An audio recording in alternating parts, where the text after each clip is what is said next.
Un altre front obert és el dels docents. Els principals sindicats educatius anuncien una protesta per al dia 22 de febrer i no descarten anar a la vaga si no milloren, diuen, les condicions laborals del professorat. Avui, la Junta de Personal Docent ha lliurat a la Conselleria un document amb els punts a negociar que asseguren duen anys esperant.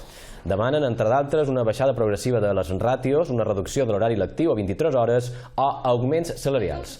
Diuen que des del mes de novembre no seuen a negociar amb la Conselleria i tenen les mateixes condicions des de l'any 2018.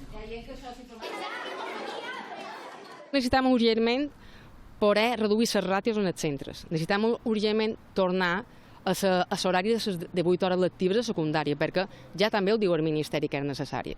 També necessitem millores a primària i a secundària en quant a l'horari lectiu. La Conselleria només ha volgut negociar aquelles coses que ha trobat que estaven dins l'agenda de la Conselleria, però no les millores sociolaborals.